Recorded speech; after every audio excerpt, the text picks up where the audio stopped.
మొదటి దినవృత్తాంతముల గ్రంథము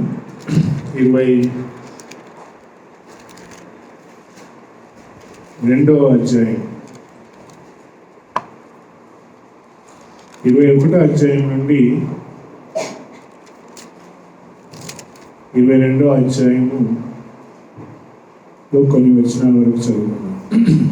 నేను ఇంగ్లీష్లో చదువుతాను, దయచేసి తెలుగులో గ్రహించాల్సిందిగా మనవి చేయించున్నాం. Book of Chronicles, 1 Chronicles 21, beginning to read from verse 1. And Satan stood up against Israel and moved David to number Israel. And David said to Joab and to the princes of the people, "Go number Israel from Beersheba even to Dan, and bring the number of them to me, that I may know it." And Joab said, "Jehovah add to his people, how many soever they be, 100-fold. Are they not all my Lord, O King, my Lord's servants? Why does my Lord require this thing? Why should he become a trespass to Israel?" But the king's word prevailed against Joab, and Joab departed and went through all Israel and came again to Jerusalem. And Joab gave the sum of the number of people to David.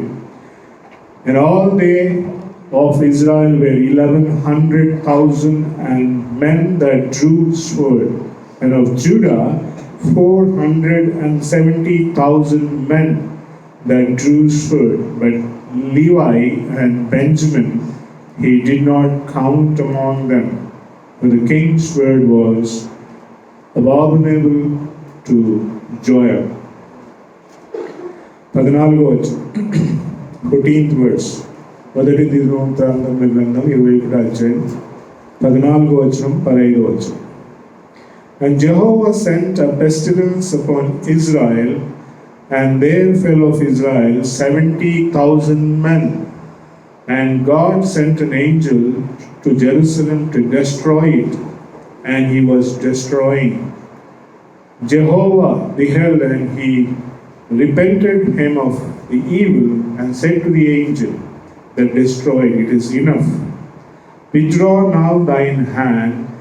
And the angel of Jehovah stood by the threshing floor of Ornan the Jebusite. అదే అధ్యాయంలో 21వ వచనం చదువు. 21. And David came to Ornan, and Ornan looked and saw David, and went forth out of the threshing floor, and bowed himself to David with his face to the ground. And David said to Ornan, "Grant me the place of the threshing floor, that I may build an altar in it to Jehovah. Grant it to me for the full money, that the flame may be stayed from the people."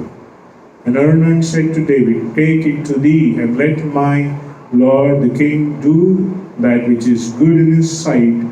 See, I gave the oxen for the burnt offering, and the threshing sledges for wood, and the wheat for the oblation. I give it all." And David said to Ornan, "No, but I will in any case buy them for the full money, for I will not take that which is thine for Jehovah, to offer up a burnt offering without cost." And David gave to Ornan for the place in shekels of gold the weight of 600 shekels. And David built there an altar to Jehovah, and offered up burnt offerings and peace offerings, and called upon Jehovah, and he answered him from the heavens by fire upon the altar of burnt offering. 22వ అధ్యాయం. మొదటి దినవృత్తాంతముల గ్రంథం 22వ అధ్యాయం, chapter 22 2వ వచనం నుండి చదువు. 22వ అధ్యాయం 2వ వచనం నుంచి 5వ వచనం. And David commanded to collect the strangers that were in the land of Israel, and he sent masons to hew wrought stones to build the house of God. And David prepared oil in abundance for the nails, for the doors of the gates, and for the joints, and brass in abundance without weight, and cedar trees innumerable for the Zidonians. And they were of Tyre brought cedar wood in abundance to David. But David said, Solomon, my son, is young and tender, and the house that is to be built for Jehovah must be exceeding great in fame and in beauty in all lands. And I will therefore make preparation for it. And David prepared abundantly before his death. అదే అధ్యాయంలో 14వ వచనం చదువు. 14th verse, 14 నుండి 16 వరకు చదువు. And behold, in my affliction I have prepared for the house of Jehovah 100,000 talents of gold, and 1,000 talents of silver, and of brass, and from without weight, for it is in abundance, and timber and stone I have prepared, and I shall add to it. And there are workmen with thee in abundance, hewers and workers of stone and timber, and all manner of skillful men for every kind of work, of the gold, the silver, and the brass, and the iron, and there is no number. Arise and be doing, and Jehovah be with thee. యెహోవా నీకు తోడై ఉండునుగాక. ప్రియులారా, చదువుకునే ఈ పాఠ్యభాగంలో దావీదు జీవితంలో దేవుని ఆలయమును కట్టాలని ఆయనకు ఎంతో ఆశ ఉండేది. ఆయన రాజుగా రాజ్యమును పట్టాభిషేకము చేసిన తర్వాత ఇశ్రాయేలు ప్రజలందరినీ తన యొక్క అంబులోనికి దేవుడు చేర్చిన తర్వాత దావీదు యొక్క కోరిక ఏముండిందంటే దేవుని కొరకై ఒక ఇల్లును కట్టాలి, ఆలయమును కట్టాలి. దేవుని ఆలయమును కట్టాలని ఈ పాఠ్యభాగం చదువుకున్న పాఠ్యభాగంలో 2 రకాలైన పదార్థములను దేవుని కొరకు సమకూర్చినాడు. ఒకటి ఎలాంటిదంటే భౌతికపరమైన, ఇంకోటి ఎలాంటిదంటే ఆత్మ సంబంధమైన. దావీదు దేవుని ఆలయమునకు కావలసిన 2 పదార్థములను, ఒకటి ఆయన ఒర్నాను యొద్ద నుండి కొన్నాడు. ఒర్నాను తన యొక్క స్థలములో తాను గోధుమలను జల్లించుచు ధాన్యమును జల్లించుచున్న ప్రదేశం అంతట్లో దేవునికి కావలసినదంతటిని కొన్నాడు. రెండవది దేవుని ఆలయమునకు కావలసిన పదార్థములన్నీ సమకూర్చినాడు. One was literal and other was spiritual pillar. ఆత్మ సంబంధమైనది సంపాదించినాడు, భౌతికపరమైనది కూడా దావీదు సంపాదించాడు. 2 kind of materials for God pillar. అంతకు మునుపు దావీదు జీవితంలో ఆయన దేవుని ఆలయమును కట్టాలనుకున్నప్పుడు ఆయన ఒక పనిలో పూనుకున్నాడు. ఏమి ఆ పని అంటే జనులను, ఇశ్రాయేలు ప్రజలను లెక్కించుటకు పూనుకున్నాడు. యోవాబు ఆయన సైన్యాధిపతి, మేనత్త కొడుకు, ఆయనను పిలిచి దేశంలో ఉన్న ఇశ్రాయేల్ ప్రజలందరినీ లెక్కించు అని దావీదు చెప్పక, ఎందుకు ఈ పనికి నువ్వు పూనుకొనుచున్నావు? నీ రాజ్యంలో ఉన్న వారందరూ 100ల కొలది ఉన్నారు, 1000ల కొలది ఉన్నారు. నీ రాజ్యమునకు హద్దులు లేవు, నీ రాజ్యంలో ఉన్న ప్రజలు కొదువగా లేరు, ఎందుకు లెక్క పెడుతున్నావు అని అన్నాడు. దావీదు ఎంత ప్రభావం యోవాబు పైన చూపించినాడు అని అంటే, ఖచ్చితంగా యోవాబు వెళ్ళి అందరినీ లెక్క పెట్టుకొని వచ్చినాడు. ఎంత సమూహం అక్కడికి వచ్చినారంటే కొన్ని లక్షల మంది కత్తి పట్టి యుద్ధము చేసే వీరులు లెక్క పెట్టినాడు యోవాబు. కత్తి పట్టి యుద్ధం చేసేవారు ఎవరు అని అంటే వీరులు. They were all mighty men. దావీదు తన రాజ్యంలో ఉన్న బలాఢ్యులను, తన రాజ్యంలో ఉన్న గొప్ప వ్యక్తులందరినీ సమకూర్చి తీసుకొచ్చి యోవాబు ఎదుట నిలబెట్టినాడు. ఇదిగో నీ రాజ్యంలో ఇంత సంఖ్య ఉంది అని అన్నాడు. 100,000 of men. కానీ దేవుని దృష్టికి అది నచ్చలేదు అని బైబిల్ గ్రంథంలో చూస్తాం. దేవుడు భూలోకంలో చూచేది ఏంటంటే గొప్ప సంఖ్యను కాదు దేవుడు చూచేది. ఎంత సంఖ్య ఉంది అని దేవుని దృష్టిలో లేదు ప్రియుల, మనుషుని దృష్టిలో ఉంది. ఎందుకంటే దేవుడు అందరినీ చూస్తా ఉన్నాడు. అందరూ ఆయన పిల్లలను లెక్క పెడతారా? ఎవడు లెక్క పెట్టాడు.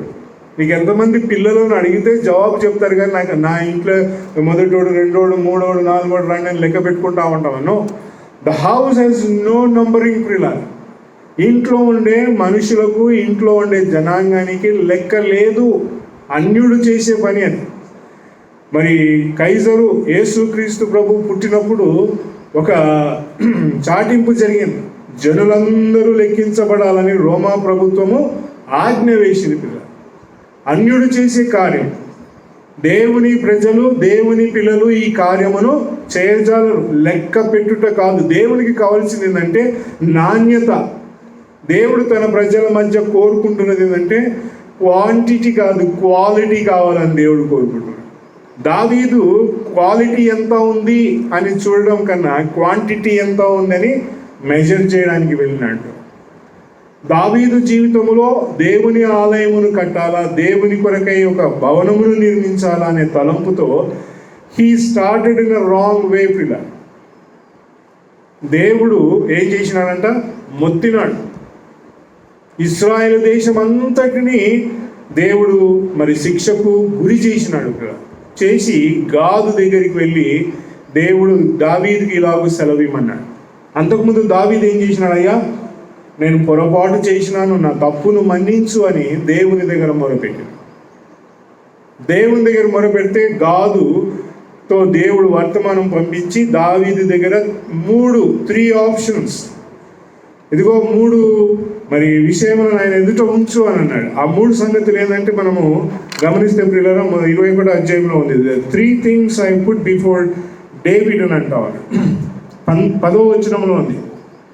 21వ అధ్యాయం 1వ దినవృత్తాంతముల గ్రంథం 10వ వచనం. Go and speak to David saying, Thus saith Jehovah, I offer 3 things. I offer thee 3 things. Choose one of them that I may do it unto thee. 3 విషయాలను నీ ఎదుట ఉంచుచున్నాను, అందులో ఏది కోరుకుంటావు కోరుకో, నేను తప్పకుండా చేస్తాను అని అంటా ఉన్నాడు దేవుడు. God is determined to punish ప్రియులారా. ఈ లోకంలో దేవుని ప్రజలమైన మనము అనేక సంగతులు చూస్తూ ఉన్నాం. దేవుడు శిక్షించాలని తీర్మానం చేసుకుంటే దానిని ఆపగలిగే నరుడు ఎవ్వరూ లేరు ప్రియులారా. చరిత్రలో అది కనబడుతుంది. నోవహు దినములలో దేవుడు నరులను శిక్షించాలని తీర్మానం చేసుకున్నాడు. వారి శరీర సంబంధమైన క్రియలు దేవునికి ఎంతో బహిర్గతంగా, బాటంగా, ఎంతో వేదనను కలిగించే మరి క్రియలుగా ఉండింది. 6వ అధ్యాయం ఆదికాండంలో అంటాడు, దేవుని హృదయం దుఃఖపడింది. God's heart was grieved. దేవుడు దుఃఖపడి ఏం చేసినాడంట? శిక్షించాలని మొదలుపెట్టినాడు పిల్ల. He did not leave anybody. ఎవరిని వదిలిపెట్టలేదు దేవుడు. ఆ కాలం గడుచుతూ పోతున్న కొద్దీ దేవుడు లోతు కాలంలో వచ్చేసరికి యావత్ పట్టణమంతటిని శిక్షించాలి. He was determined. దేవుడు నరమాత్రుడు కాడు ప్రియుల. దేవుని గురించి మనకు అర్థం కాకపోతే we will be in dilly-dally అంటారు. అంటే కొట్టుకొని అలలవలే ఉంటాం. We will not stand strong. దేవుని కొరకే స్థిరంగా నిలబడలేము. If we don't know who our God is, మన దేవుడు ఎలాంటి వాడో మనకు అర్థం కాకపోతే we will fail. లోతు కాలంలో దేవుడు సొదొమ గొమొర్రా పట్టణం అంతటినీ నాశనం చేయబోతున్నానని తాను నాశనం చేయక మునుపు అబ్రహాముకు ఆదికాండం 18వ అధ్యాయంలో చెప్పినాడు. జలప్రళయం అంతటిని నాశనం చేయక మునుపు నోవహుకు దేవుడు చెప్పినాడు, భూలోకం అంతటిని నాశనం చేయబోతున్నాడు. డిటర్మైన్డ్. దేవుడు ఎలాంటి వాడంటే ఏమి చేయాలనుకున్నాడో హీ డస్ ఇట్ ప్రియులారా. ఆయనను ప్రశ్నించే అధికారము ఎవరికీ లేదు. ఆయన చేసే క్రియలన్నీ కూడా నీవు నేను ఎలాంటి వారం అంటే మనము మోకాలు ఉంచి మన తప్పులు ఆయన దగ్గర ఒప్పుకోవాల్సిందే ప్రియులారా. No other choice. దేవుడు ఎందుకు ఈ లోకమును ఇలాగూ శిక్షించుచున్నాడు అని అంటే మనుషులు వారి గొప్పతనమును చాటించుకోవాలనుకున్నారు. ఎప్పుడెప్పుడైతే మనుషుడు తన గొప్పతనమును చాటించుకోవాలనుకున్నాడో, దేవుడు తన యొక్క కృప ద్వారా మనుషులకు తన గొప్పతనమును చాటిస్తాడు. ఇప్పుడు దావీదు దగ్గర 3 సంగతులు, I'm going to that I may do it అంటు థీ. ఏమడుగుతా ఉన్నాడంటే 12వ వచనములో, choose the either 3 years of famine or 3 months to be destroyed by thine adversaries, while that the sword of thine enemies overtake thee, or 3 days the sword of Jehovah and pestilence in the land. అంటే 3 కోరికలు. కోరిక ఏం కావాలి? 3 నెలలు అని అంటా ఉన్నాడు ఆయన. దట్ నీ యొక్క 3 సంవత్సరాలు కరువు కావాలా, 3 నెలలు నీ శత్రువుల చేత తరమబడి అంతం కావాలనుకుంటున్నావా, లేదా 3 దినాలు తెగుళ్ళు కావాలని కోరుకు అంటాం. 3 సంవత్సరాలు, 3 మరి నెలలు అంటా ఉన్నాడు, అండ్ 3 దినములు అంటా ఉన్నాడు. God is so wonderful. ఆయన లెక్క ఎలా ఉంటుంది అంటే చాలా చక్కగా ఉంటుంది ప్రియులారా. 3 అనే సంఖ్య ఆయన మరి దేవుడు తీసుకొచ్చి దావీదు దగ్గర పెట్టి 3 years. దేవుని దృష్టిలో ఒక దినం ఎలాంటిదంట? 1000 సంవత్సరాలు లాంటిది ప్రియులారా. ఆయన దృష్టిలో 1000 సంవత్సరములు ఒక దినము లాంటిది. ఏం కావాలని కోరుకోవాలన్నాడు. ఏది కోరుకోవాలి? ఇప్పుడు ప్రస్తుతం ఉన్న పరిస్థితుల్లో మనము ప్రతిరోజు ప్రార్థన చేస్తున్నాం, ప్రభువా ఈ భయంకరమైన విషమును తొలగించు అంటున్నాం. ఇది దేవుని దగ్గర నుండి బయలుదేరుతుంది. దేవుడు కత్తి దూసినాడు. ఇంకా God has drawn out the sword. ఎందుకు? శిక్షించుటకు తీరుతున్నాడు. ఎప్పుడు గత సంవత్సరం కన్నా ఇప్పుడు జరుగుతున్నది ఎలా ఉంది అంటే చాలా విషమంగా ఉంది. Why is God doing that అంటే ఈస్ డిటర్మైన్. దేవుడు ఎలాంటి వాడంటే ఆయన ఇది చేయాలని పూనుకున్నాడు కనుక ప్రశ్నించుటకు ఆపుమని చెప్పడానికి మనకు అధికారం లేదు. He started with David. నువ్వు చేసిన పని, నీ బలం ఎంతో చూపించుకోవాలనుకున్నావు, వేల సంఖ్యలో మనుషులందరినీ లెక్క పెట్టుకున్నావు. లెక్క పెట్టినవాడు ఎవడంటే కత్తి దూసిన వాడు అని ఉంది అక్కడ. ఆ మాటలు మనం చూస్తే ఆయన 5వ వచనములో, and all they of Israel were 1100,000 men who drew sword and 4,070 men. అంటే ఎంత? 15 లక్షల వేల కొలది మనుషులు కత్తి పట్టిన వారు అని దావీదు లెక్కగట్టగలిగినాడు. తన బలం. whenever man tries to prove his strength, నీ బలమును నువ్వు చూపించుకోవాలని దేవుని ఎదుట ప్రయత్నం చేసినప్పుడు దేవుడు నిన్ను కూలుస్తాడు. he will put you down. దావీదు చేసింది ఏంటంటే ఆయన ఏం చేసినాడంటే, అండ్ డేవిడ్, అక్కడ రాయబడింది 8వ వచనం, David said to God, I have sin greatly. నేను ఎంతో గొప్పగా పాపములు చేసినాను అన్నాను. గొప్ప రాజు, దేవుని మనసు కలిగిన వాడు పొరపాటు చేసినాడు. మనం పొరపాటు చేయలేదు అని అంటే తప్పు అవుతుంది ప్రియులారా. నేను మంచోని బ్రదర్, నా అంత భక్తిపరుడు ఎవరు ఉండడు అని అంటే పొరపాటు అవుతుంది. దేవుని పిల్లలమైన మనము మన జీవితాల్లో ప్రతి క్షణము మనల్ని మనం సరిచేసుకొని దేవుని దగ్గర సరిగా నడవకపోతే దేవుడు కత్తి దూస్తాడు. అబ్బో యేసు ప్రభు మన కొరకే ప్రాణం పెట్టినాడు కదా, నువ్వు ఎట్లా కత్తి దూస్తావంటే బైబిల్ గ్రంథంలో రాయబడింది. 2వ పేతురు పత్రిక చూడండి 3వ అధ్యాయంలో, దేవుడు కత్తి దుయ్యడా నమ్మిన వారి మీద అంటే ఖచ్చితంగా వాక్యం మాట్లాడుతూ ఉంది పిల్లలు. ఆయన ఏమంటా ఉన్నాడు అని అంటే 2వ పేతురు పత్రిక 3వ అధ్యాయము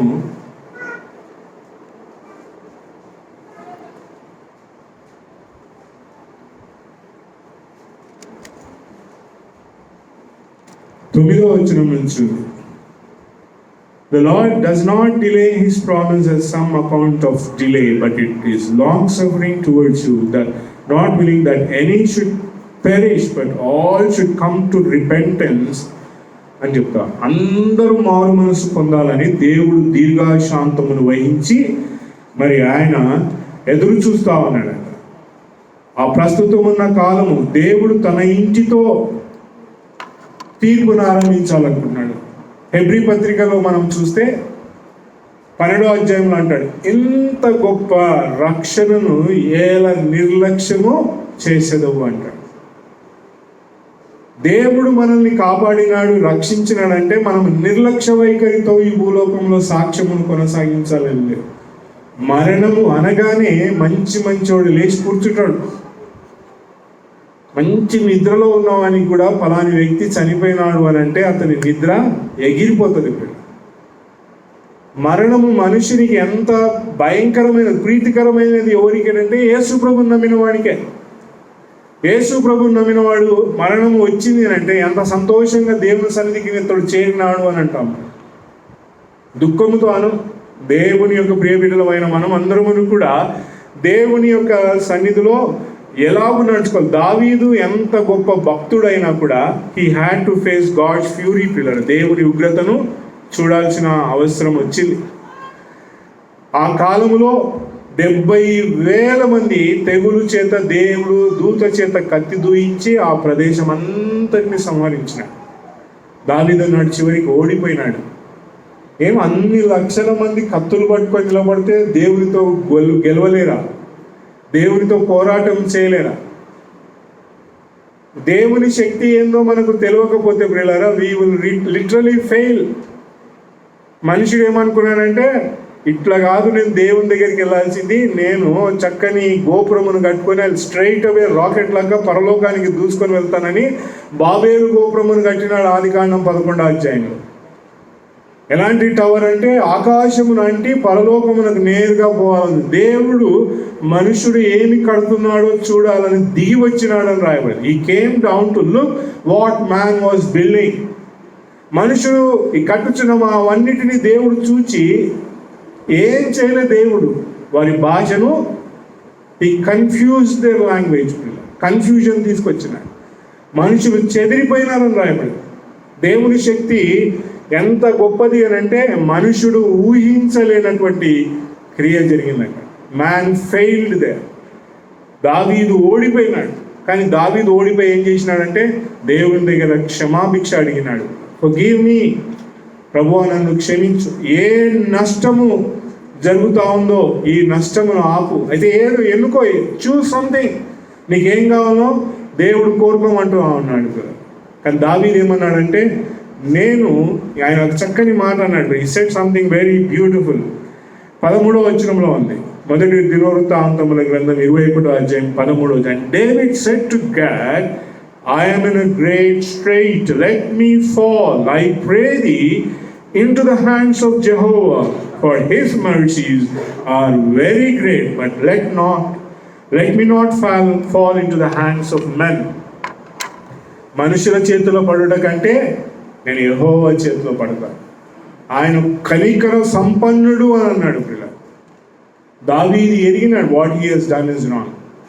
ఇలాంటి భయంకరమైన డిసిప్లినరీ వేలు అనగా క్రమశిక్షణతో కూడిన మార్గమున దావీదు అంతా సరిచేసుకున్నాడు. దేవుని దగ్గరికి వెళ్ళి క్షమాపణ అడిగినాడు. అడిగి తన్ను తాను సరిచేసుకొని ఎక్కడికి వచ్చినాడో ఒర్నాను యొక్క కళ్ళెములోనికి వచ్చినాడు. ఆయన అక్కడ ఏం జరుగుతూ ఉంది అని అంటే మరి ఒర్నాన్ కళ్ళెములోనికి రాగానే మరి 20వ వచనంలోనే ఒర్నాన్ turned back and saw the angel and his four sons with him hid themselves. Now Ornan was threshing wheat. గోధుమను జల్లించుతూ ఉన్నాడు ఒర్నాన్. అతనికి 4 కుమారులు. దేవదూత ఎట్లా ఉన్నాడంట? కత్తి పట్టుకొని ఉన్నాడు. ఆ దేవదూతను చూసి కుమారులందరూ పారిపోయి దాచుకున్నారు.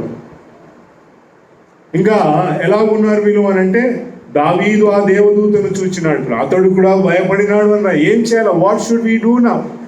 దేవుని దగ్గర మన జీవితాలలో మనం సరి చేసుకున్న తర్వాత what is that the next thing we have to do is we have to build an alter for Jehovah. దేవుని కొరకై ఒక బలిపీఠమును కట్టాలి. ఎక్కడ కట్టాలా? దావీదు ఈ తప్పు చేసిన తర్వాత తను సరి చేసుకున్నాక ఆయన 2 రకాలైన అర్పణలను దేవుని కొరకు సిద్ధపరిచినాడు. ఒకటి లిటరల్లీ, ఇంకోటి ఆత్మీయంగా. లిటరల్గా అంటే భౌతిక పరంగా ఆయన ఏం చేసినాడంటే బలిపీఠమును కట్టినాడు. బలిపీఠమును కట్టి దాని మీద మరి ఒక నూతనమైన విధముగా బలిపీఠములో దహన బలిని అర్పిస్తూ ఉన్నాడు. అక్కడ రాయబడింది ఏంటంటే ఒర్నాన్ అన్నాడు, ఇదిగో నువ్వు దేవునికి బలిపీఠం కట్టుట కొరకై 23వ వచనంలో రాయబడింది. And Ornan said to David, take it to thee and let my lord the king do which is good in his sight. See, I give thee oxen for the burnt offering and threshing sledges for wood and the wheat for the oblation. 3 రకాలైన వస్తువులు ఒర్నాన్ దగ్గర ఉన్నాయి. ఈ మూడు ఏంటంటే, ఒకటి ఎద్దులను ఇస్తాను అంటాం, రెండోది కట్టెలకు బదులుగా కంకి, తెలుసు కదా మక్కబుట్ట, మనం మొక్కలు తింటాం, మొక్కజొన్న, ఆ మొక్కజొన్న అంతా ఒలిసిన తర్వాత దాంట్లో మిగిలిపోయే ఆ కట్టె ఉంటుంది పిల్ల, ఈ కట్టెలు అక్కడ ఉన్నాయి. ఇంకేమంటా ఉన్నాడు ఆయన, ఇదిగో నేను గోధుమలను ఇస్తాను. మూడు రకాలైన అర్పణలు. ఇప్పుడు కట్టెలు కాదు, అంతకుముందు దహన బలిని అర్పించడానికి, బలిపీఠమును అర్పించడానికి కావాల్సిన ఏమంటే కట్టెలు కావాలి, దేవుని ధర్మశాస్త్రం అంతట్లో. బట్ ఇప్పుడు ఒక కొత్త వెలుగులో బలి అర్పించబడాలి, న్యూ లైఫ్ పిల్లలు. యేసు క్రీస్తు ప్రభువును ఆరాధించాలి, యేసు ప్రభువును జ్ఞాపకం చేసుకోవాలంటే పాత నిబంధన చట్ట ప్రకారం కాదు మనం ఆరాధన చేయాల్సి, పాత నిబంధన ధర్మశాస్త్ర ప్రకారం కాదు. ఇప్పుడు కొత్త వెలుగులో దేవుని ఆరాధించాలి. ఇప్పుడు కట్టెలు లేవు ఇక్కడ బలిపీఠంలో. మన లేవియాకాండం 1వ అధ్యాయంలో తీసుకుంటే there was wood for the burnt offering, but here there is no wood now, it is these threshing sledges అని రాయబడింది. మరి ఇదిగో పంటలో నుండి వచ్చిన ఫలములను తీసేసిన తర్వాత మిగిలిపోయిన కట్టెతో దేవునికి బలిపీఠమును పై మరి దహన బలి అర్పించాలి అని అంటారు. From the fruit, the crop that produces fruit, out of the fruit, the stem that is retained, prila. పంట తర్వాత వచ్చిన ధాన్యము నుండి వచ్చిన కట్టెని ఇప్పుడు ఎక్కడ తీసుకురావాలంట, దేవుని దగ్గరికి. New way, new light of approaching. యేసు క్రీస్తు ప్రభుని ఆరాధించాలంటే మనము ఏదైతే నేర్చుకున్నామో అవి కాదు ప్రియుల, న్యూ లైట్. ఆ లైట్ ఏంటంటే లైట్ ఆఫ్ రెజరెక్షన్ ప్రియుల, పునరుత్థానపు వెలుగులో యేసు ప్రభుని ఆరాధించాలి. ఈ వ్యక్తి ఇప్పుడు వర్ణాన్ని ఏమంటాడు, ఎద్దులు ఉన్నాయి నా దగ్గర. హౌ గుడ్ ఇట్ ఇస్ పిల్లలు. వర్ణాన్ దగ్గర ఏముందంట, ఎద్దులు ఉన్నాయి. ఇంకేముంది వర్ణాన్ దగ్గర అంటే, ఆయన దగ్గర గోధుమలు ఉన్నాయి. ఇంకేమున్నాయి వర్ణాన్ దగ్గర అంటే, థ్రెషింగ్ స్లెడ్జెస్, కంకి నుండి వచ్చిన కట్టెలు ఉన్నాయి పిల్ల. All this in full abundance ఇయ్యాడు పిల్ల, కొద్దువగా లేకుండా ఆయన దగ్గర. ఇవన్నీ తీసుకో అని అన్నాడు. దావీదు అన్నాడు, నేను నీ దగ్గర నుంచి ఇవి తీసుకొని దేవుని అర్పించను. చాలామంది చేసే పనులు అవే. దేవుని ఆరాధించడానికి ఎవరి దగ్గర నుంచో ఉద్ధర తెచ్చుకొని దేవుని ఆరాధించాలంట. Copy something which belongs to somebody ప్రిలా. క్రైస్తవ్యం ఇలాంటి అలంకరణల చేత అలంకరించబడింది. ఇదిగో ఫలాని వ్యక్తి దగ్గర ఉన్నది, మనం అలాగ తీసుకొచ్చి ఇలాగ చేసుకుంటే బాగుంటుంది అని అనుకుంటాం. కానీ దేవునికి సంబంధించినది దేవుని వెలుగులో జరగాలని మనం ఇష్టపడం. దావీదు అన్నాడు, no, I don't want what belongs to you. నీ దగ్గర ఉన్నది నేను కొనుక్కుంటాను అని అన్నాడు. He paid the full amount ప్రిలా, కొనుక్కొని దేవునికి అర్పణగా అర్పించాలని ఇష్టపడ్డాడు. He took everything that belongs to Ornan. నువ్వు కాదు అర్పించాల్సింది, నీ సంబంధించింది కాదు నాకు. ఆ వర్ణాల దగ్గర ఉండింది ఏంటంటే ఎద్దులు, బిగ్ థింగ్ ప్రిలా. అర్పణలు దేవుడు 3 రకాలైన వస్తువులను ఇష్టపడినాడు దహనములు. ఒకటి ఎద్దు, ఒకటి మరి మేక, ఒకటి పావురం. ఎద్దు అంటే చాలా పెద్దది పిల్ల, గొర్రెలు అంటే కొంచెం చిన్నది, పావురం అంటే స్వల్పమైనది. కానీ గాడ్ వాంటెడ్ ఎవ్రీథింగ్. నీ దగ్గర పెద్దగా దేవుని కొరకు ఏముంది, నీ దగ్గర కొద్దిగా ఏమైనా ఉందా, స్వల్పంగా ఏమైనా, ఎవ్రీథింగ్ గాడ్ వాంట్స్ పిల్లలు. కానీ వర్ణాన్ దగ్గర ఏముందంటే, he had a big oxen పిల్లలు. దేవునికి అర్పించడానికి కొరకై నీ హృదయంలో కొంచెమైనా దేవుని కొరకై కలిగిన తలంపులు ఉంటే అది దేవుని దృష్టిలో ఎంతో పెద్ద అర్పణ ప్రియుల. If your heart has nothing in you, నీ హృదయంలో దేవుని కొరకై కావాల్సినది ఏమీ లేకపోతే, ఆదివారం ముట్ట చేతులతో వస్తే మనం దేవుని ఏం గణపరిచిన వారమవుతాం ప్రియుల. సహోదరులకు దేవుడు ఎంత గొప్ప భాగ్యం ఇచ్చినాడంటే, పాటలు పాడే భాగ్యం, స్తుతులు చెల్లించే భాగ్యం, అర్పణలు అర్పించే భాగ్యం, దేవుని కొరకు నిలబడి యాజకులుగా పనిచేసే భాగ్యం. If we don't have anything in our heart పిల్లరా, ఎద్దు లేకపోయినా కనీసం గొర్రెనైనా ఉండాలి, గొర్రె లేకపోయినా కనీసము పావురపు తలంపుతో కూడిన స్తుతి అయిన మన దగ్గర ఉండాలి. వర్ణాన్ దగ్గర ఏముందంటే, హీ హెడ్ ఫుల్ మెజర్, ఏది కొదువగా లేకుండా, హీ హెడ్ ఎవ్రీథింగ్ పిల్లలు. And David said, no, I don't need yours. నాది నాకు కావాలా, నాది నేను తీసుకొని దేవునికి అర్పణగా అర్పిస్తానని. ఇది భౌతికపరమైనది పిల్ల, ఫుల్గా కొన్నాడు ఆయన. దేవునికి అర్పణలను అర్పించే విషయంలో మనం ఆదివారం దేవునికి కానుకలను సమర్పిస్తాం పిల్లలు. ఎవరు సమర్పించాలి కానుకలు? హూ షుడ్ డూ ఇట్ పిల్లలు. ఎవరు అర్పణలు అర్పించాలా? యేసు ప్రభువును నమ్మినవాడు, హృదయంలో దేవుని కొరకై అర్పణలను అర్పించాలా, స్తుతులను చెల్లించాలని వెలుగు కలిగిన వాడు వచ్చి ఆ రొట్టె రసంలో పాల్గొని అర్పణలను అర్పించాలి, కానుకలను సమర్పించాలి. ఉండి కాదు ఇది, గుళ్ళలో ఉంటుంది, బయట పెడతారు, గల్లపెట్టె కాదు ఇది. గల్లపెట్టెలో నీకు ఇష్టం వచ్చిన టంగ్ అని వేసుకోవడానికి. ఆదివారము దేవుని భక్తుడు ఎలాగొస్తాడంటే హృదయము నిండుకొనిన వాడై వస్తాడు. ఆ హృదయంలో ఏముంటుందంటే దేవునికి అర్పించే ఉన్నతమైన స్థుతులతో వస్తాడు. రెండవది, అతడు యేసు ప్రభు మరణాన్ని జ్ఞాపకం చేసుకోవాలని ఆ రొట్టె రసంలో పాల్గొనటకు వస్తాడు. మూడవది, అతడు తనకు దేవుడిచ్చిన ద్రవ్యములో దేవునికి ఇచ్చుటకు కూడి వస్తాడు. మీరు ఏం తీసుకోరయ్యా, మేము వేస్తామన్నా వద్దంటారు మీరు అని అంటే, దేవునికి ముందు మనము మన అర్పణలను అర్పించినప్పుడే ప్రియుల. నేను అర్పణలను అర్పించాను కానీ కానుకలు మూట కట్టుకొని వచ్చి పోస్తాను అంటే దేవుడు దానిని లక్ష్య పెట్టాడు. ప్రియులరా, చాలామంది ఇంటి దగ్గర వారి భక్తి జీవితంలో ఉపవాసం ఉంటారు. నేను చాలామందిని చూసిన, నేను కూడా అప్పుడప్పుడు మరి దేవునికి ఇష్టమైతే నేను ఉండాలని ప్రయత్నం చేస్తూ ఉంటాను. ఆ ఉపవాసం చేసినప్పుడు అన్నం తినం కదా, అన్నం తినం, టీ తాగము, ఇంకేం తినము, అన్నీ మానేస్తాం. సో ఏమేమి మిగిలిపోతాయి? అన్నం బియ్యం మిగులుతుంది, పప్పు మిగులుతుంది, కూరగాయలు మిగులుతాయి, ఉప్పు, కారము, పసుపు, అల్లుమిరపాయ, నూనె, చక్కెర, టీ ఆకు, పాలు, ఇంకేం మిగులుతుంది? గ్యాసు, ఇంకేం మిగులుతుంది? If you count there are so many things that you reserve it. అవన్నీ ఏం చేస్తావు? నువ్వు తినలేదు కదా, ఆ వస్తువులన్నీ ఏం చేస్తావు? మళ్ళీ ఎత్తిపెట్టు, నేను ఉపవాసం అయిపోయాక మంచిగా కడుపు నిండా ఒప్పుకొని డబల్ మెజర్ వండుకొని తింటానంటావా? కాదు ప్రియ. ఉపవాసం అంటే అర్థం ఏంటంటే నువ్వు కడుపును మార్చుకో, కానీ నువ్వు మార్చుకోవాలనే పదార్థాలు మిగిలిపోతాయి కదా, అది అవసరం ఉన్న వాడికి తీసుకొని పోయి అని బైబిల్ చెప్తాం. అదే నిజమైన ఉపవాసం. నేను నీళ్ళు తాగను, జ్యూసులు తాగుతా, నేను నీళ్ళు తాగను, టీలు తాగుతా ఉపవాసం ఉండి, ఇవన్నీ బూటకాలు ప్రియ. బైబిల్ చెప్తున్న వెలుగు కాదు. We really want to give. David అదే అన్నాడు, నా దగ్గర ఫుల్ మెజర్ ఉంది, నేను కొనుక్కుంటా, నీ వస్తువులు కాదు నాకు కావాల్సింది, నేను కొనుక్కొని త్యాగముగా దేవుని కొరకు ఇస్తాను అన్నాడు.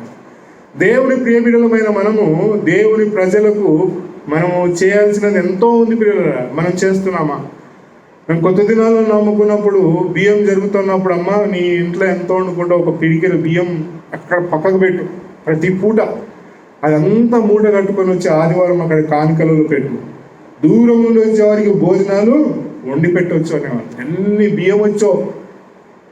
ఇప్పుడు ఏమైపోయిందంటే అందరికీ దావీదు వలె మా బలం ఎంత అని చూపించుకోవడానికి తయారవుతాం.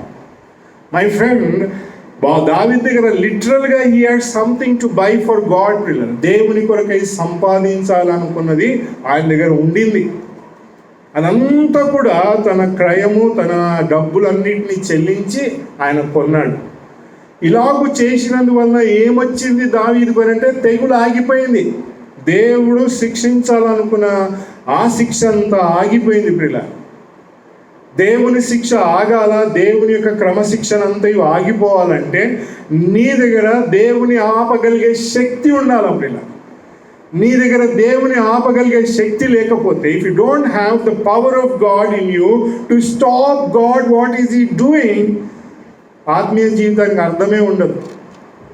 యేసు ప్రభు అన్నాడు, అయ్యా నీ చిత్తమైతే ఈ గిన్నె నా యందు నుండి తొలగిపోనిమ్ము అని అన్నాడు. But God did what he wanted. యేసు క్రీస్తు ప్రభును దేవుడు జవాబు ఇయ్యలేదు ఆయన. He did not give him an answer పిల్ల. మై ఫ్రెండ్, ఇక్కడ దావీదుకి ఇచ్చినాడు జవాబు. He said, I will fall into your hand. నీ చేతిలో పడతా, నువ్వేమన్నా చెయ్యనన్నాడు. దేవుని చేతిలో మనం పడినప్పుడు దేవుడు ఓడిపోతాడు పిల్ల. మనం సంహరిస్తాడు ఆ దేవుడు, చంపుతాడు మనల్ని దేవుడు. నో పిల్ల, మన కొరకై ప్రాణము పెట్టుటకు తన సొంత కుమారుని ఇచ్చుటకు వెనుదీయని దేవుడు సమస్తమును ఎందుకు మనకు అనుగ్రహించడు అని పౌలు మాట్లాడతాడు. తన సొంత కుమారుని ఇచ్చిన దేవుడు, ఆయన చేతిలో పడినవాడు ఎలాంటి వాడు అని అంటే, దేవుడు నీ మీద ఎలాంటి ఉగ్రత ఉంచినా he just wipes out everything.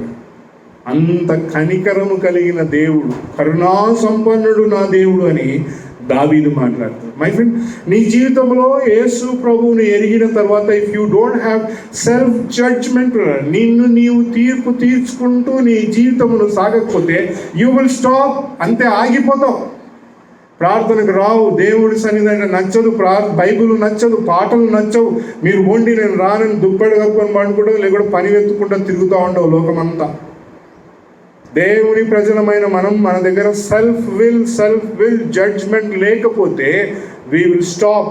కానీ దావీదు తాను జరుగుతున్న క్రియలను బట్టి he said, no, I will fall into the hands of God. లిటరల్గా ఆయన దగ్గర ఒర్నాను దగ్గర కొనగలిగే ఆ ద్రవ్యం ఉండింది ఆయన దగ్గర. రెండవది, దావీదు ఈ తీర్పంతా తీర్చబడిన తర్వాత ఆయన ఏం చేసినాడంటే హీ లిటరలీ ఆత్మ సంబంధమైన ధనం, ఇంకా దేవుని ఇల్లు కట్టాలి, ఇంకా నేను చేసినది పొరపాటుగా, ఐ షుడ్ స్టాప్ హియర్ అని చెప్పి సొలొమోను తన కుమారుని పిలిచి ఏమంటామన్నాడంటే I have all these material with me. ఆయన ఏమన్నాడంటే 22వ అధ్యాయం 2వ వచనములో David commanded to collect the strangers. మొదటిగా దేవుని ఇల్లు కట్టడానికి ఆయన అన్యులను సేకరించు అని అన్నాడు. ఎందుకు అన్యులు కావాలా? ఎందుకు అన్యులు కావాలి? దేవుని ఇల్లు కట్టడానికి అన్యులను ఎందుకు పోగు చేయబడాలి? దావీదు రాజు పోగు చేసిన మెటీరియల్లో ఆయన అన్యులను పోగు చేసినాడు. రెండోది మేస్త్రులను పోగు చేసినాడు, మేసన్స్ని. మూడోది ఇనుమును పోగు చేసినాడు. నాలుగోది కట్టెలను పోగు చేసినాడు అని రాయబడింది. He starts with strangers pillar. అన్యజనులు, అన్యులు ఎలాంటి వారు అంటే దాసులు లాంటి వారు. దావీదు యొక్క రాజ్య కాలంలో అన్యులందరినీ దాసులుగా వాడేవారు. యెహోషువ కాలంలో కూడా ఒక జాతికి సంబంధించిన వారు ఏం చేసినారంటే, అదిగో యెహోషువ తన ప్రజలందరినీ వేసుకొని వస్తున్నాడు, ప్రతి రాజు ఓడిపోతా ఉన్నాడు, కనుక మనం వేషము మార్చుకొని పోదాం, మన బట్టలన్నీ చినిగిపోయినట్టుగా మార్చిపోయిన బట్టలుగా వేసుకొని మన దుస్తులన్నీ కూడా, మన తలలన్నీ కూడా మట్టి కప్పుకొని, చిత్తులన్నీ కూడా పాతగిల్లినట్టుగా ఎన్నో రోజుల నుంచి ప్రయాణం చేయించున్నామని చెప్పే వేషమును ధరించి యెహోషువ దగ్గరికి వెళ్ళి మనం ఇలాగ చెబుదాం బతకనిస్తారు అని అంటే, యెహోషువ దగ్గరికి వెళ్ళి అంటారు, అయ్యా మేము ఇదిగో ఎన్నో రోజుల నుంచి ప్రయాణం చేసుకుంటూ వచ్చినాం, ఇదిగో మాకు కనబడినారు, మాకు శరణం ఇవ్వండి అని అంటే యెహోషువ వారిని నమ్మి శరణిస్తారు. యెహోషువ యుద్ధంలోకి పోయి వచ్చేసరికి వీరందరూ కూడా ఫలాని వారు అని ఆయనకు అర్థం కాగానే, ఎందుకు మీరు మమ్మల్ని మోసం చేసినారు అంటే వాళ్ళని ఒప్పుకున్నారు. అక్కడ అయ్యా మమ్మల్ని కూడా ఎక్కడ చంపుతావు అని మేము ఇలాగ దేశమును మార్చుకున్నాం, అయితే మీరు మోసం చేసినారు కనుక మీ జీవితకాలం అంతయో ఇశ్రాయేలు ప్రజలకు నీళ్లు మోసేవారిగా, కట్టెలు కొట్టేవారిగా మీరు ఉండాలని వారిపై నియమాలను నియమించినాడు అన్యులను. ఇక్కడ కూడా దావీదు యొక్క పట్టణంలో అన్యులు దేని కొరకు ఉన్నారు అంటే పని చేయటం. ఈ అన్యులు ఎవరంటే దేవుని పిల్లలే ప్రియుల. దేవుని పిల్లలు ఎలాంటి వారంటే దేవుని ఇంటి కొరకు పనిచేసేవారు. స్ట్రేంజర్స్, హూ ఆర్ స్ట్రేంజర్స్, నీవు నేను పరజనులము. మనము ఈ దేశంలో, ఈ లోకములో దేవుడు లేనటువంటి వారు, అట్టి మనలను దేవుడు పరజనులుగా ఎన్నుకొని ఇప్పుడు ఏం చేయాలనుకుంటున్నాడంట, తన ఇల్లును కట్టాలనుకుంటున్నాడు. రెండవది, దావీదు ఎవరిని తీసుకున్నాడంటే మేసన్స్ అని రాయబడింది, నైపుణ్యం కలిగిన వారు. వీరు సంఘంలో ఉన్న పెద్దలు ప్రియుల, నైపుణ్యం కలిగిన వారు దేవుని ఆలయంలో చక్కగా కడతారు. మూడవది ఏం తీసుకొచ్చినాడంట, ఇనుము తీసుకొచ్చినాడు. దేని కొరకంట, మేకుల కొరకు ప్రియుల. He had nails to nail the wall ప్రియుల. మేకులు ఏం చేస్తాం ఇంట్లో మనము, అరే అది ఊసిపోతుందిరా, కొంచెం దాన్ని మేకు తీసుకొని కొట్టి దాన్ని టైట్ చేయరా అంటాం అంతా. అగో ఆ బిల్డింగ్ స్లాబ్ సెంట్రింగ్ వాడు చక్కగా కొట్టాలి, చక్కగా మేకులు కొట్టమని చెప్పు, అది స్థిరంగా నిలబడుతుంది. ఫర్ అ సాలిడ్నెస్ ప్రియుల. I am speaks about solidness. యేసు ప్రభువులో స్థిరంగా నిలబడాలి అని అంటే, క్రీస్తు యేసు ప్రభు నీ కొరకై చనిపోయి సమాధి చేయబడి తిరిగి లేచినాడని నీ పాపములను ఒప్పుకున్నప్పుడే స్థిరంగా నిలబడతావు. పాపములను ఒప్పుకొని యేసు క్రీస్తు కొరకై ఇనుము వలె గట్టిగా నిలబడుట ప్రియుల. దావీదు ఈ మెటీరియల్ అంతటిని, this is now an spiritual element ప్రియుల. దేవుని ఆలయములకు కావలసిన మెటీరియల్ అంతటినీ పోగు చేస్తాము. ఇనుము స్థిరత్వమును మాట్లాడుతూ ఉంది. నీవు స్థిరుడుగా నిలబడాలంటే క్రీస్తు యొక్క పునరుత్థానంలోనే స్థిరంగా నిలబడలు. ఇంకా ఏది తీసుకొచ్చినా యూ కెనాట్ స్టాండ్ ఫర్మ్. యేసు క్రీస్తు ప్రభు నీ కొరకై చనిపోయి తిరిగి లేచినాడని నమ్మి విశ్వసించినప్పుడే నువ్వు స్థిరంగా నిలబడు. You will stand on a solid ground and that ground will be nailed. ప్రియులారా, మనపై ఉన్న విలాసమునంతటిని కొట్టివేసినాడని రాయబడింది. మేకులతో రానుకు కొట్టి వేసినాడని రాయబడింది. ఇదిగో స్థిరమైన జీవితము నీకు నాకు దేవుని పరిచర్యలో కావాలి అంటే యేసు ప్రభు యెషయా గ్రంథంలో 22వ అధ్యాయం 25వ వచనంలో ఐ హ్యావ్ ఫాస్టెన్డ్ హిమ్ అని రాయబడింది. దేవుడు యేసు ప్రభువును మేకుతో అనగా ఆయనతో పోల్చినాడు. ఆయన ఫాస్టెన్డ్ హిమ్ 22వ అధ్యాయంలో యెషయా గ్రంథంలో ఖచ్చితంగా కనబడుతుంది. Jesus Christ is a nail. ఆయన స్థిరమైన వాడు, కొట్టి అంతటిని బిగించినాడు. There is nothing you and I can do. ప్రియులారా, మన పాపం అంతా కొట్టి వేసింది. ఇప్పుడు దావీదు ఇదంతా చేసినాక what he has in his mind అంటే ఆయన రాయబడిన దేవుని గ్రంథంలో 14వ వచనంలో and David behold in my affliction I have prepared for the house of Jehovah 100,000 talents of gold and 1,000 talents of silver అని రాయాలి. టెక్నికల్ టర్మ్స్లో మన భారతదేశపు సాంప్రదాయ ప్రకారం we have a measuring system. పిల్లల ఏం మెజరింగ్ సిస్టమ్ ఉంది మన దగ్గర? మన ఇండియాలో ఒక మెజరింగ్ సిస్టమ్ యూజ్ చేస్తుంది గవర్నమెంట్ ఆఫ్ ఇండియా. అమెరికాలో FPS అంటారు, ఫుట్, పౌండ్స్ అండ్ సెకండ్స్. ఇండియాలో ఒకటి ఉంది మెజరింగ్. చదువుకున్నాను లేదా?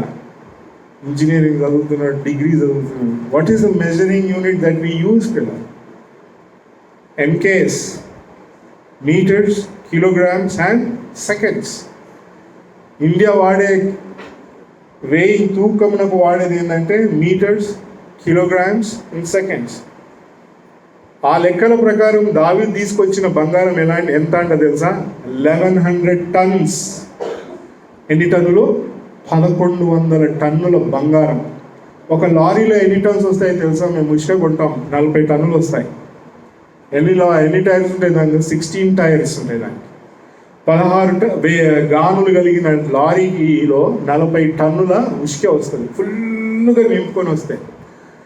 ఒక లారీలో 40 టన్నులు అంటే 1100 టన్నులకు ఎన్ని లారీలు కావాలి? దరిదాపు 41 లారీ, 41 లారీస్ ఆఫ్ గోల్డ్. ఒక్కసారి 40 లారీలను రోడ్డు మీద ఊహించండి పిల్లారా. How much he had pillar. ఇది ఎక్కడి నుంచి వచ్చిందంటే తన ఆత్మీయ జీవితంలో అతడు తన జీవితమును సరిచేసుకొని పొరపాట్లను దిద్దుకొని భౌతికపరమైన ద్రవ్యం ఆయన దగ్గర ఉండింది, ఆత్మ సంబంధమైన బంగారం ఆయన దగ్గర ఉండింది. 40 లారీల బంగారపు మూటను ఆయన సమకూర్చినాడు. ఇంకా వెండి ఎంత అంట? 1100,000 అని రాయాలి. 100,000 of tons అని రాయబడింది. క్యాల్కులేట్ చేసి నేను రాసుకున్నాను. 11,000 tons. ఇది ఎంత ఉంటాయి ఇప్పుడు అంటే 400 లారీల వెండి. How great was he in his spiritual attitude. ఎంత ఆత్మీయంగా, ఎంత గొప్ప. ఇది ఎక్కడి నుంచి వచ్చింది ఆయనకు అని అన్నాడు. చూడండి అక్కడ తెలుగులో ఒకసారి చదవండి. ఆ పదం ఏముందో ఈ 4 ఉంది. 14వ వచనం, మొదటి దినవృత్తాంతముల గ్రంథం 22వ అధ్యాయము 14వ వచనం. చదువు రాజు. 14వ వచనం, 22వ అధ్యాయం 14వ వచనం. ఇంగ్లీష్ ఏముందంటే I have prepared in my affliction అని రాయబడి. నా కష్ట స్థితిలో ప్రయాసపడి అని రాయబడింది పిల్లరా. ఉబుడిక తీసుకొని రాలే. చాలు. దావీదు ఏం చేసినాడంట? ప్రయాసముతో తీసుకొచ్చినాడంట. ఏం తీసుకొచ్చినాడంట? 1100 tons of gold. ఇంకేమంట? 11,000 టన్నుల. మై ఫ్రెండ్, ఒక్క చిన్న ముక్కురాయి తెచ్చుకొని ఇక్కడ పెట్టుకొని ముక్కుని ఇట్లా చూపించుకుంటూ దిగుతూ ఉంటాం. ఏమంటారు? చిన్న ముక్కు ఇక్కడ పెట్టుకొని ఉంగరం తెచ్చుకొని ఇక్కడ పెట్టుకొని చూడు అంటాం. Think about David. దావీదు జీవితంలో ఎంత ఆత్మీయంగా, భౌతికంగా దేవుని కొరకు అర్పించుటకు ఒర్నాను దగ్గర అంతా కొని లిటరల్గా సాక్రిఫైస్ చేసి అంతా తీసుకొచ్చినాడు. ఇప్పుడు ఇతని దగ్గర ఉన్న ఆత్మ సంబంధమైన వెలుగు ఎట్లా ఉందంట? He had so much for God. దేవుని ఉగ్రతను ఆపగలిగినాడు, దేవుని చేతుల్లో పడినాడు, దేవుని కొరకు ఒక స్థలమును కొన్నాడు. ఆ స్థలమును కొని ఏం చేసినాడంట, తాను దాంట్లోనికి సామాగ్రి ఎక్కడి నుంచి తీసుకొచ్చినంటే he brought so much abundance of bronze అని రాయబడి కింద. మరి వెండే కాకుండా బంగారమే కాకుండా ఏం తీసుకొచ్చినాడంట, he had and brass and iron without weight అని రాయబడింది, అండ్ టింబర్ అండ్ స్టోన్ అని రాయబడింది. ఏ కొలతలు లేనటువంటిగా ఏం తీసుకొచ్చినాడు, ఇనుమును తెచ్చినాడు, ఇత్తడిని తీసుకొచ్చాడు, బ్రాస్. దావీదు దగ్గర దేవుని మహిమతో కూడిన బంగారం, దేవుని స్వచ్ఛమైన వెలుగు కూడిన పవిత్రతతో కూడిన వెండి, స్థిరమైన మనసు కలిగిన ఇత్తడి, మరి ఇనుము. రెండవది తన్ను తాను స్వతీర్పు తీర్చుకోగలిగే ఇత్తడి అతని దగ్గర ఉంది. Brass speaks about self judgement pillar. తను తాను ఎల్లప్పుడూ స్వతీర్పు తీర్చుకునేవాడు, స్థిరంగా దేవుని కొరకు నిలబడినవాడు. అయ్యో దేవుని పని చేయకపోతే కత్తి తీసుకొని దేవుడు నా మీదకే యుద్ధానికి వచ్చినాడు, ఇంకా నేనెందుకు, ఈ రాజ్యం ఎందుకు, నాకు యుద్ధాన్ని పారిపోలే ఆయన వదిలిపెట్టి. సౌలు రాజు వల్ల చేయలేదు పిల్లల. He stood firmly, he fought, గెలిచినాడు దేవునితో యుద్ధం చేసినాడు, ఆయన చేతుల్లో పడినాడు, అంతే. ఆయనకు సమర్పించుకున్నాడు, నువ్వు ఏమైనా చెయ్యి కానన్నాడు. That was the power he had with him my friend. ఆత్మ సంబంధమైన వెలుగు, ఆత్మ సంబంధమైన అర్పణలు ఆయన దగ్గర ఉండేది. He had 2 kinds of things. నీ దగ్గర ఏముంది, దేవునికి ఇచ్చుటకు ఏముంది. దేవునికి ఇచ్చి దీవించబడిన వాళ్ళు చాలామంది ఉంటారు. ఆదివారం ఎందుకు వస్తాము అంటే to get a blessing from God. దేవుని దగ్గర నుంచి దీవెన పొందటానికి మనం ఇక్కడికి వస్తాం. రావాలంటే ఏం కావాలి, మన దగ్గర ఆత్మ సంబంధమైన ధనం ఉండాలి, ఆత్మ సంబంధమైన అర్పణలు ఉండాలి. ఆడవాళ్ళు మేమేం చేస్తామా అన్న, మీరందరూ మమ్మల్ని ముసుగేసుకొని మౌనంగా ఉండమన్నారు కదా, మేమేం తీసుకొస్తాము అని అంటే, ఎస్, మీ దగ్గరనే ఉంది అసలైన సరుకు. ఇక్కడ ఏం లేదు వీళ్ళ దగ్గర.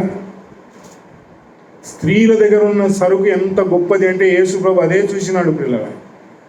ఎవరికో పోయి చెప్పలే, ఆదివారం పునరుత్థానపు దినమున అమ్మా ఓ మగ్దలేని మరియమ్మ నన్ను ముట్టొద్దు అని చెప్పలే ఆయన. మరియకు చెప్పినాడు, నన్ను ముట్టవద్దు, డోంట్ టచ్ మీ అని అన్నాడు. ఆమె ఎంత ఆత్మీయంగా లోతులో ఉండే యేసు ప్రభు ఆ మాట మాట్లాడింటాడు, నన్ను ముట్టవద్దు అని అన్నాడు. అంటే యేసు ప్రభును ఏ వెలుగులో ముట్టవద్దు అన్నాడు యేసు ప్రభు అంటే, నేను చనిపోకముందు ఏ రీతిగా మీ మధ్యలో తిరిగినానో అలాంటి వాడని ఇప్పుడు నేను కాను. నేను చనిపోకముందు మీరు నా పాదములను ముట్టుకున్నారు, నా తలను ముట్టుకున్నారు, నా వస్త్రాలను ముట్టుకున్నారు, నన్ను కౌగిలించుకున్నారు, కానీ ఇప్పుడు నేను అలాంటి వాడను కాను. ఇప్పుడు పునరుత్థానుడైనా నేను, మహిమ కలిగిన వాడని నేను. డోంట్ టచ్ మీ, శరీర సంబంధమైన వెలుగులో నన్ను ముట్టవద్దు అని మరియమ్మకు చెప్పగానే ఆమె పరుగున పరిగెత్తుకొని పోయి, ప్రభువు మహిమ కలిగిన వాడు, నేను ప్రభువును చూచి తిని, I have seen the lord అని రాయబడింది. యోహాను సువార్త 21 అధ్యాయంలో అది కనబడుతుంది. నేను ప్రభువును చూచి తిని అంటే వీళ్ళందరూ ఎగతాళి చేసినారు. ఏం చూసినావమ్మా, సమాధి ఖాళీ ఉంది, యేసు ప్రభుని చూసిందంటే అదేం రాయమే. యేసు ప్రభు సమాజంలో లేడు, ఈమె చూసిందంటే that was a spiritual instinct pillar. ఆమె జీవితంలో ఆత్మ సంబంధమైన వెలుగు సంపూర్ణంగా ఉంది కనుక స్త్రీతో మాట్లాడు, అమ్మా అదిగో నువ్వు వెళ్ళి నా సహోదరులకు చెప్పు అని అన్నాడు. She went and pass the message. ఏం చెప్పింది ఆమె, ప్రసంగం చేయాల, శిష్యులందరినీ చూచి నేను ప్రభువును చూచి తినేది అన్నాడు. She had that in her heart. ఆమె మనసులో ఎట్లా ఉందంటే ప్రభువును చూచిన. ఆదివారం స్త్రీలలో అలాంటి వెలుగుతో వస్తారు పిల్లలు, వారు ప్రభువును చూడాలని. ఎట్లా కనబడతాడు వారికి ప్రభువు అంటే, ఒక సహోదరుడు ఆమె మనసులో ఉన్న పాటను తీస్తాడు. ఇక్కడ ఆమె మనసులో అనుకుంటా ఉంటుంది, అబ్బాయి ఈ పాట పాడితే బాగుండు ఎవరైనా అని అనుకుంటా ఉంటే సహోదరుడు తక్కువని ఆ పాట చెప్తాడు పిల్ల. ఎస్, అదే ప్రభువును చూచినట్టు. ఎందుకంటే నీ మనసులో ఉన్నది అవతల వ్యక్తులకు ఎలా తెలుసు, భార్యాభర్తలకే తెలుస్తుంది. వారి హృదయాల్లో ఏముంటుంది అంటే, వారిద్దరు ఒకటే శరీరం కాబట్టి నా హృదయంలో ఏముంటుందో నా భార్యకు తెలుసు, నా భార్య హృదయంలో ఏముంటుందో నాకు తెలుసు. కానీ ఇక్కడ ఆత్మ సంబంధమైన వెలుగు ఎలా ఇంకో స్త్రీ అనుకోవచ్చు, అబ్బా ఈరోజు పలాని సహోదరి ఎంత చక్కగా స్తుతులు చెల్లించిన. ఎస్, ప్రభువును చూచినాను.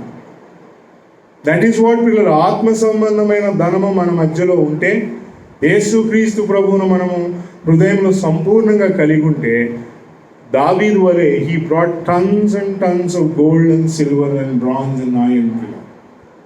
యేసు క్రీస్తు ప్రభు వారు తీసుకొచ్చిన ఈ వెలుగు ఎలాంటిది అంటే, మన దగ్గర చాలా గొప్ప ధననిధి ఉంది.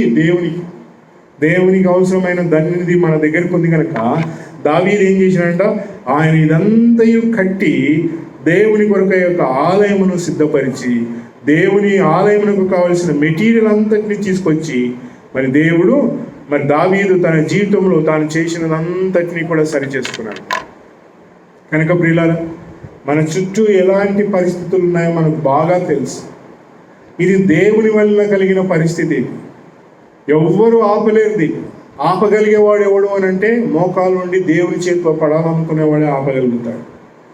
నీ కుటుంబంలో దేవుని యొక్క భద్రత కావాలా, మోకాలులో దేవుని సన్నిధిలో ఇది ఆపు, నా కుటుంబమును కాపాడు అని చెప్తే, దావీదు ప్రార్థన చేసినప్పుడు దేవుడు ఇశ్రాయేలీలను ముట్టుకోలేదు. ఇంకా మై ఫ్రెండ్, నీకు ఇలాంటి పరిస్థితుల నుండి తప్పించుకోవాలనుకుంటున్నావు, నో గాడ్స్ పవర్, దేవుని శక్తి ఎలాంటిదో తెలుసుకో.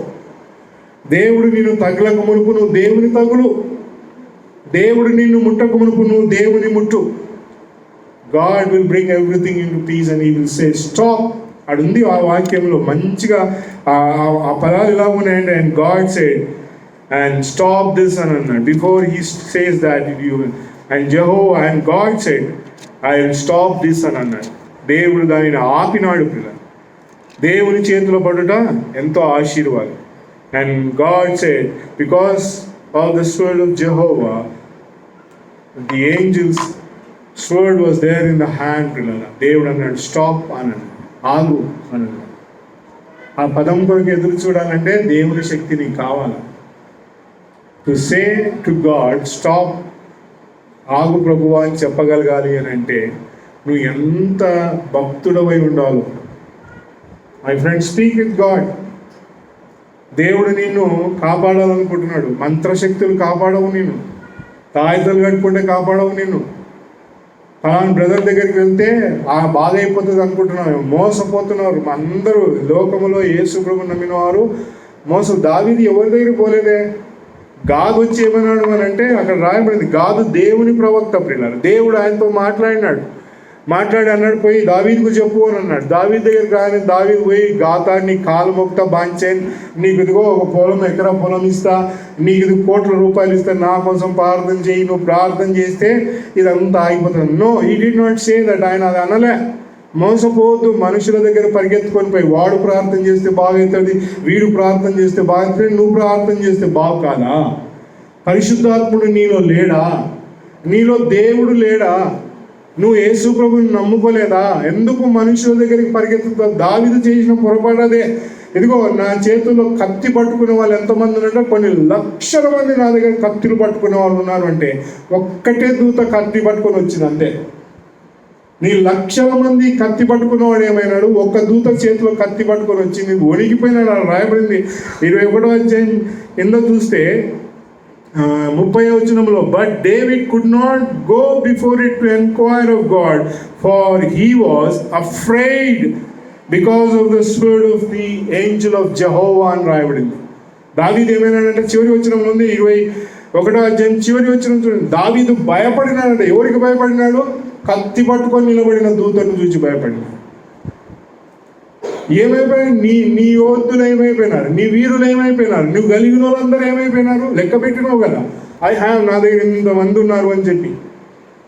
మా సంఖ్య చాలా గొప్పదయ్యా, మా లక్షల మంది. నో ఫ్రెండ్, దేవుని హృదయమును కదిలించగలిగేవాడు ఒకడే, యేసు ప్రభువు. ఆయన నామమున ఏది అడిగినా జరుగుతుంది. దావీదు దేవుని హృదయమును తిప్పగలిగినాడు. నోవహు దేవుడు ఒక్కడనే చూచినాడు. లోతును ఒక్కడనే చూచినాడు. పిల్లలు, వీళ్ళందరూ దేవునితో ఎంత చక్కని సంబంధం కలిగి ఉన్నారు. నీ జీవితంలో దేవుని శక్తిని ఎరగకపోతే మనుషులను ఆశ్రయిస్తాం. దావీదు నేర్చుకొని మనుషులను కాదు నేను ఆశ్రయించాలి, దేవుని ఆశ్రయించాలని పొలమును కొన్నాడు, ధనమును సంపాదించినాడు. దేవుని కొరకు ఆత్మ సంబంధమైనది, భౌతికపరమైన రెండు తీసుకొచ్చినాడు. దేవుని ఇల్లు కట్టడానికి కొరకే స్థలం ఒర్నాను కళ్ళెమునంతటినీ కొన్నాడు. రెండోది ఆయన దగ్గర బంగారం, వెండి, ఇనుము, కర్ర, మరి ఇత్తడి, ఇవన్నీ కూడా he had so much in abundance. So దేవుని ప్రజలముగా, దేవుని పిల్లలముగా మనము మన జీవితాల్లో దేవుని శక్తిని ఎరుగుదాం ప్రియులారా. He could only say stop. దేవుడు ఒక్కడే ఆగు అని చెప్పగలడు. ఆ ఆగు అని చెప్పాలంటే నువ్వేం చేయాలి? ఎక్కడ పడాలా? నువ్వు హాస్పిటల్లో కాదు, దేవుని చేతిలో పడాలా. నువ్వు ఎక్కడ పడాలా? దేవుని చేతిలో. దేవుడు ఉంచుతాడు, తీసుకొని పోతే తీసుకొని పో. అదిగో యోబు అన్నాడు, ఆయన ఇచ్చినాడు, ఆయన తీసుకున్నాడు. ఆయన చంపుట ఆయన వశమే, బతికించుట. చంపని బతికిస్తే చచ్చిపోతే ఏడికి పోతావు? పరలోకం. How beautiful that land would be. నేను ఒక చిన్న క్లిప్పింగ్ చూసినాను పరలోకం గురించి. బిడ్డలు కొంతమంది చేసినారు. ఎంత ఆనందంగా ఆ ప్రదేశం. How wonderful it will be that when I am in heaven. పరలోకంలో నేను యేసు ప్రభుని చూస్తూ ఆనందంగా ఉండేవాళ్ళ ప్రదేశం. మై ఫ్రెండ్, దావీదు జీవితంలో ఎంత గొప్ప క్రియనైనా జరిగించినాడు కనుక మనము కూడా మరి భౌతికపరమైనవి, ఆత్మ సంబంధమైన రెండు మెటీరియల్స్ దేవుని కొరకు తీసుకొచ్చి we will say God stop this. దేవా ఇది ఆప్. ఇప్పుడు దేవుడు మనల్ని దీవిస్తాడు, మన దేశమును దీవిస్తాడు, ప్రజలను కాపాడుతాడు. దేవుని నామం మహిమార్థమే అలాగుండును గాక. ఆమేన్.